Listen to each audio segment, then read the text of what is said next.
Welcome to another Fireside Chat for Executives. My name is Dawna Jones, and I'm the host for the Evolutionary Provocateur podcast on www.management-issues.com. And today we're going to talk about two things that are on the website. One, something from Max McEwen on the opportunity to use crisis to ramp up innovation. And there's really two things that work against that. One is the overwhelming temptation to do what you've always done, and that is just to step in and take action and do.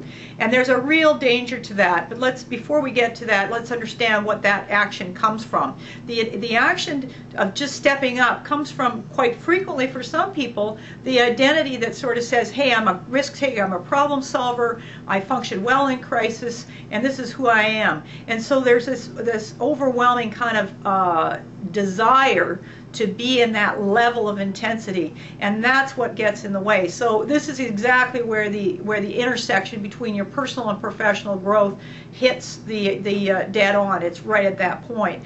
Now, what it says though is there's an opportunity and a need to roll back and look at the whole picture, because as long as you're busy doing, there's no way you can see the underlying forces that are pushing the situation up. There's a lot of invisible forces that are working on companies and putting pressure on companies, and the temptation just to react doesn't give the company a real chance to respond effectively and choose a higher level of response and a higher level of leadership that goes with that. In order to do that, a couple things have to happen. One is there has to be a willingness to recognize and let go of the need to be right. And this isn't going to be true for everybody, but this is exactly what Peter Vajda talks about on the website. He talks about and helps explore and examine this whole business of being right. Now, what is right being right, the need to be right, made of?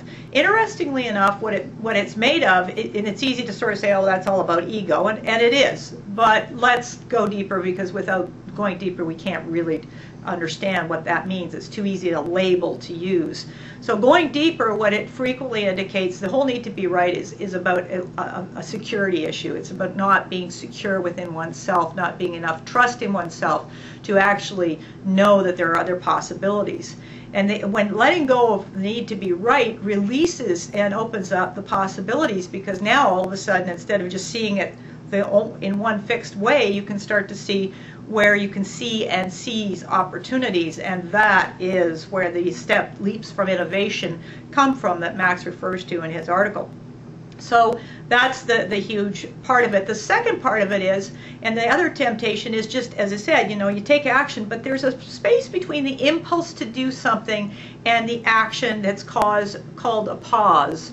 And it's the place, it's like that silent space that you can spot in your decision making and in your action. And again, this is going to be the more emotional intelligence work you've been doing, the more aware you're going to, self-aware you'll be, and the more you'll see that there's a window there, because it's in that spot that you can reflect and actually stop and go, what if I do nothing? And what if I just watch and see how the talent performs, and see how people step up and how they express themselves and how they release talent and provide and contribute talent that's sitting there waiting to be received.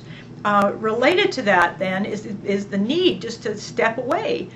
Sometimes with clients, go out to the woods, the park, the natural systems. The less man manipulated, the better, obviously. But just go out into the park area and get that 40,000-foot view back. Even if it's a walk around the block talking to yourself, there's no shortage of people on the street doing that. So you won't be alone. And it's a chance to really regain the whole picture of where are we and what are we really doing here? What is the opportunity? Otherwise, what the whole organization steps into is kind of a rote pattern of action without the balance of reflection and just understanding and being able to see the context. So that last bit is very much like being in your own movie, but at the same time being able to roll back and watch yourself at the same time. And those are the places, that's the portal where, as Mary O'Hara DeVroe said in her book Navigating the Badlands, you invite the skeletons out of the closet, you get to know them, you give them a big warm hug, you learn from them, and you let them go. Thanks for joining me.